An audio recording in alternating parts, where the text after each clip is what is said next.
Hello everyone, welcome to High Maths. I'm Gurleen Singh, graduate from IIT Roorkee. So we are here with the last chapter of class 12th और इसमें हम probability में जितने भी MCQs पूछे गए थे 2025 में बोर्ड एग्जामिनेशन में, सप्लीमेंट्री एग्जामिनेशन में, सबको डिस्कस करेंगे लाइन बाय लाइन। तो हमारे पास कुछ 9 MCQs हैं। लेट्स सी ये क्या 9-10 MCQs हैं, इन सबको डिस्कस करते हैं।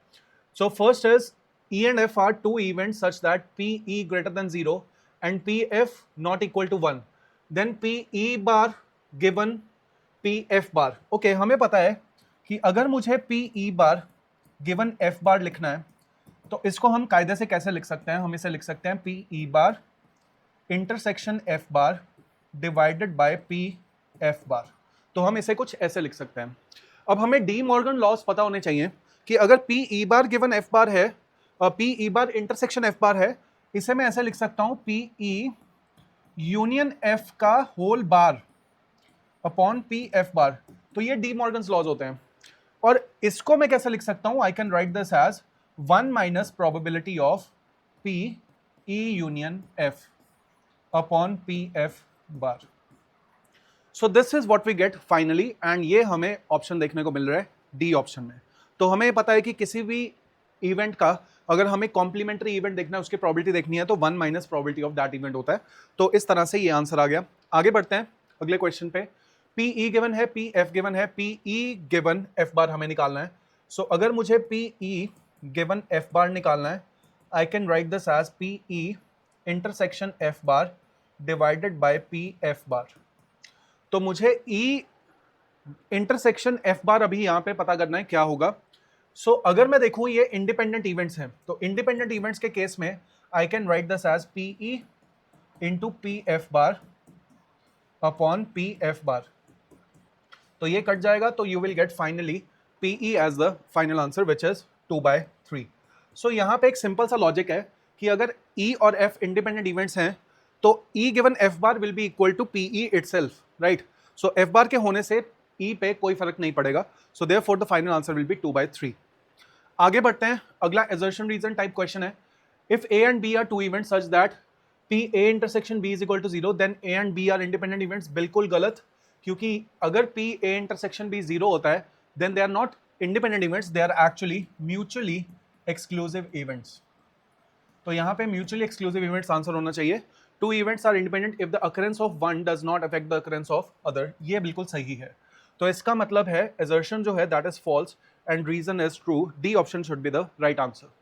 आगे बढ़ते हैं। अगला क्वेश्चन है, यहाँ पे हमें गिवन है P A union B. P A union B का फॉर्मूला होता है P A plus P B minus P A intersection B. और पी ए यूनियन बी की वैल्यू है 0.9, इसकी वैल्यू हमें नहीं पता है, पी बी की वैल्यू भी हमें नहीं पता है, माइनस यहाँ पे आएगा 0.4। So therefore P A plus P B की वैल्यू आ जाएगी 0.9 plus 0.4 which is equal to 1.3। Now P A bar is equal to 1 minus PA, PB bar is equal to 1 minus PB। दोनों को ऐड करेंगे तो we get PA bar plus PB bar is equal to 2 minus PA plus PB। और PA plus PB की value है 1.3, so 2 minus 1.3 gives you 0.7। D option is the right answer। आगे बढ़ते हैं। अगला क्वेश्चन है, a coin is tossed 3 times, the probability of getting at least 2 heads। तो आपको 3 कॉइन्स की सैंपल स्पेस सबसे पहले तो बनानी आनी चाहिए कि जब 3 कॉइन्स को टॉस किया जाता है तो हमारे पास सैंपल स्पेस कुछ इस तरह से बनती है। पहले 4 हेड्स 4 टेल्स लिखेंगे, फिर 2 हेड्स 2 टेल्स 2 हेड 2 टेल्स, फिर हेड टेल ऑल्टरनेट करके लिखेंगे। अब मुझे देखना है कि एटलीस्ट 2 हेड्स। एटलीस्ट 2 हेड्स का मतलब 2 हेड्स या 2 हेड से ज्यादा। तो 1 केस 2 केस 3 केस 4 केस, तो हमारे पास 4 केस बन रहे हैं। So probability should be 4/8 which is equal to 1/2। A option is the right answer. आगे बढ़ते हैं। A box has 4 green 8 blue and 3 red pens. A student picks up a pen at random and checks it colours and replaces it in the box. He repeats this process 3 times. तो pen को उठाया जा रहा है और वापस उसमें रख दिया जा रहा है। The probability that at least 1 pen picked was red. So this probability will be equal to 1 minus probability that no pen is red. तो what is the probability of no pen red? तो एक पेन रेड होने की probability कितनी है कि हमारे पास यहाँ पे टोटल 15 पेन्स हैं, उनमें से 3 पेन रेड पेन्स हैं। सो 3/15, और दूसरे केस में भी एक्चुअल में हमें कोई भी पेन रेड नहीं चाहिए. ओके, सो 1 माइनस कोई भी पेन अगर रेड नहीं होगा तो इसका मतलब या तो वो ग्रीन या ब्लू होगा. तो इज दिस 12/15 इंटू 12/15 इंटू 12/15. क्योंकि ये सारे इंडिपेंडेंट इवेंट्स हैं, एक बार पेन को पिक किया तो उसका दूसरे पे कोई फर्क नहीं पड़ रहा है, दूसरी बार पिक करने पे कोई फर्क नहीं पड़ रहा है. So this is 4/5 4/5 4/5. So 1 minus 64/125. So the correct answer will be 61/125. अच्छा क्वेश्चन था ये. C option should be the right answer. तो एटलीस्ट वाले क्वेश्चन को हम ऐसे कर सकते हैं इजीली, अदरवाइज आपको बहुत सारे केसेस बनाने पड़ जाएंगे. आगे बढ़ते हैं. अगला क्वेश्चन है, A and B appeared for an interview for 2 vacancies. Probability of A selection is 1/5 and probability of B selection is 1/3. Probability that none of them is selected. तो अगर कोई भी select नहीं हो रहा है तो ना तो A select होगा, इसका मतलब A के ना select होने की probability 4/5 और B भी select नहीं हो रहा, मतलब इसके select होने की ना होने की probability हो जाएगी 2/3. So the correct answer will be equal to 8/15. C option is the right answer. आगे बढ़ते हैं. पी ए गिवन है, पी बी गिवन है, P A intersection B given है और हमें P A bar given B निकालना है. तो P A bar given B क्या हो जाएगा? P A bar intersection B upon P B. This will be your P A given A bar given B. अब P A bar intersection B क्या होता है एक्चुअल में, कि ये पोर्शन जो है ए में नहीं होना चाहिए बट बी में होना चाहिए, which is this. So this is actually PB minus PA intersection B.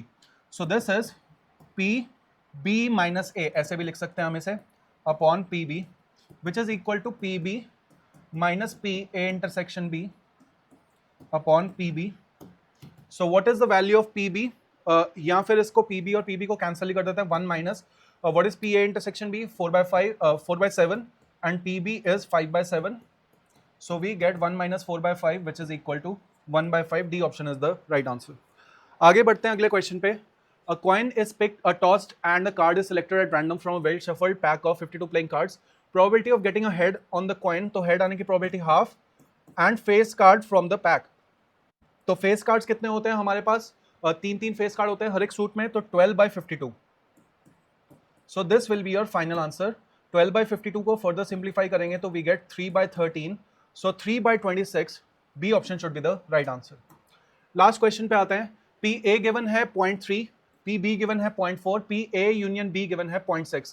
तो सबसे पहले तो P A intersection B निकालते हैं. P A union B is equal to P A plus P B minus P A intersection B.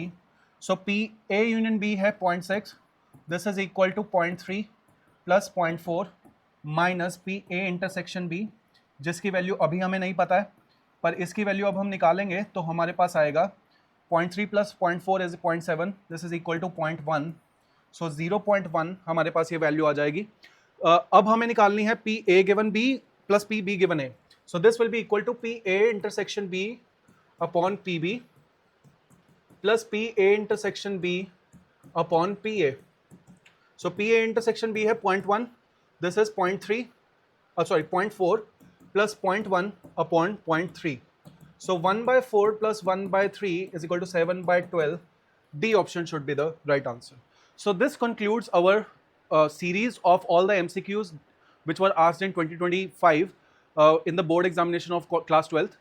So stay tuned for more videos. अब हम JEE के जो इस साल के 2026 के questions आए थे उसकी भी एक series लेके आएंगे. So I will try to make a chapter wise series and I will try to finish it before your April attempt.